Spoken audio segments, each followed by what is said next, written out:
白袍赤带战八方，波动生龙破穹苍。杀意难清武者道，旋风明星万代酿。他开创了格斗游戏搓招的先河，波动与升龙的指令设计不仅成为了格斗游戏中最底层的操作逻辑，更是让一场梦幻的斗争具象为一种求道的艺术。而他就是作为万千格斗家启蒙角色之一的人物，街头霸王系列永远的主人公，孤高的求道者龙。提及龙，无需多言他的背景故事以及他对整个游戏领域的巨大贡献。今天，我想从个人角度分享从初次接触龙这个角色到如今他的玩法变迁，以及他为何能稳居人气头部，不受性能所限的原因。从第一个波动拳快慢需要依靠砸向按键力度开始，再到后来分为了6键的轻中重版本，每一周的迭代都让看似招式只有寥寥无几的龙也变得玩法多样。在2代更是因为古早作品没有前前后后这么一说，而拥有飞行道具在某种层面上来讲就带有一定的立回优势，这才使得让龙只用波动升龙和旋风腿这3招就描绘出了最初的波身打法。夸张一点的说龙的波身好似万物的根，后辈角色72般变化的风格都是从这一套底层逻辑展开延伸的。哪怕街霸3代在制作过程中删减了海量的老角色，但出于商业决策和系列影响等复杂的因素在，龙也成为了维系系列经典而保留下来的角色之一，并且他在3代所遗留下来的特色打法也为后续的某代作品提供了一个设计方针。到了4代，尽管我入坑的时候已经来到了生命线的末期，但我几乎能从身边的每一位伙伴口中听闻，如果你没有考虑好玩哪一个角色，或者你想要精进自己的力回功底，那么龙就是一位很好的老师。事实和我想的确实一样，街霸4的龙就不再像3代玩波身显得那么无力了，有着稳定优秀但又没那么过分的拳脚，同时木压难度对比其他角色也小很多。许多常用的连招手法在龙身上几乎都能找到对应的路子，相信那个时候我身边认识的每一个朋友都可以用龙把我打得落花流水，可想而知他们当时的基础功底是我不玩个10年都难以比拟的。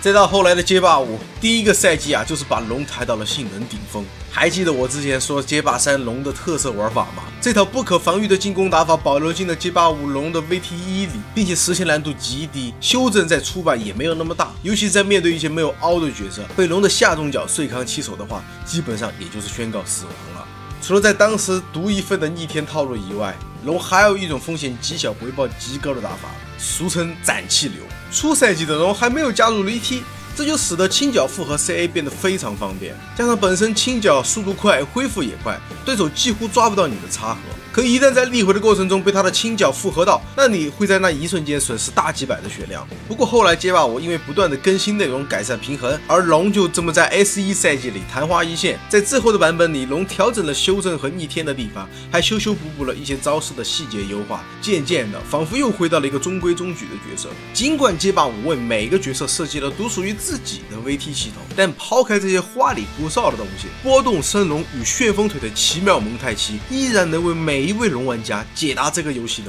每一个谜题。时间线来到了如今的街霸6，这个提倡进攻人人都有绿冲的新世代，波身不再是道夫系的主要进攻或防守的手段。对比其他角色，龙只有一个推波掌的新招，并且在最开始的版本这招也不够稳定。看看同样是道夫系的2号主角肯，那些花里胡哨的进攻方式，各种偷针和一些萌新杀手的赖招，龙似乎是有一点一言难尽了。玩波动，龙的欧迪波倒地在过去的街霸里都算是很优秀的判定效果，因为放倒可以前压起身。现在的击倒判定还真不如肯的欧迪波过来接后续，一个连段的运墙距离也差不多是对上南北极了。玩套路，龙最开始真就只能算是稳扎稳打的角色。看看咱们肯玩家无限迅雷中下猜拳，无限大飞脚快速晋升，哪一个不是新人杀招？别人都那么赖，凭什么我一个萌新要受这种委屈？那又说玩拳脚，长江后浪推前浪，鲁儿子就没有一个键是废的，距离判定又远又狠。出版的下中拳，难道大家都忘了吗？你们看，龙在街霸6刚发售的前2个版本里，一直都是这样比较尴尬的角色，拳脚和招式性能各方面都有更好的鲁克和肯这2个替补。最开始的充电也比较鸡肋，无论哪一个版本，只要充上电了就会立马发出来，想要充电就得找到合适的位置或者损失一个压起身的机会。但充上电了，想用在你的金融思路里，你就得憋着，不能丢波或者推波掌。我让你的问，这不是自废武功吗？别说，在我看来还真有点自废武功的意思。在以前，想要用好充电版本的套路是一件非常困难的事情，甚至有点考验天时地利人和。许多龙玩家也渐渐给这个角色的名字前面加上了一个姓氏，和当初一些老商啊、老米啊一样啊，也开始称呼自己的角色叫做老龙了。可事实上，龙即使在许多角色面前似乎有点抬不起头，但在角色使用率上面，哪怕在大师分段的基础上，龙玩家的技术也在稳步上升。除了刚发售的前3个月，龙的使用率一直都保持在 TOP 5以内，只有1次排到了第6。如果让我在当时的情况找一个玩龙的理由的话，我想就只剩下情怀了。不过一切的一切都在艾德之后的几个版本里，龙得到了不断的强化。就比如我们常用的轻推波掌的偷针压制，欧弟推波掌实现强压和魔气 ，TCG 带入充电和充电状态下只有重版本才能放电，还有前重脚可以取消普通旋风腿等等大大小小的优化，都使得龙玩家不再只是依靠情怀支撑，而这些优化加强的地方也算是设计师改到痛点上了。现在的龙不仅可以再一次承担新人老师的身份以外，他也有能力让不断想要精进的玩家们得到应有的正反馈。这一次，龙不仅能教会大家如何在不同的情况和距离使用不同的波身战术，还能教会大家使用轻旋风腿之后前推波掌、偷针这样的基础概念，还有使用像中旋风腿这样有着优秀推反能力的招式去把对手压到板边，重旋风腿打中后的位置交换，还有轻推波确认大招、欧弟推波魔气斩杀、欧弟波动确认 SAE、驴踢偷针的插合陷阱，以及对角色 buff 的各种运用。如果你也是刚入坑的萌新，或者身边有入坑的朋友，想要选择哪一位角色做主力的话，相信我，他不仅有十分爽快的打击感以外，他还能教会你玩街霸6需要学会的一切东西。除此之外，龙作为一个见证整个格斗游戏兴衰历史的活化石，你操控的一招一式，仿佛都蕴含了过去游戏制作人们对赛博格斗的想法与期待，又或者因为它波折的求道故事所共情，仿佛也让你在没有情绪的生活中找到了一点应该存在又纯粹无比的斗志。这38年来，龙就是格斗游戏的起点。不管未来游戏如何迭代，角色如何更替，龙在玩家心中的地位是永远无法被撼动的。它早就在几千款格斗游戏中成为了一个永恒不灭的坐标，你总能在不同的格斗游戏中找到它的影子。波身、杀意、白袍，这些标志性元素都是它为玩家和制作人们留下的宝贵财产。时至今日，作为不断探索格斗之道的你，人与龙并肩作战，共同续写街霸6的传奇篇章。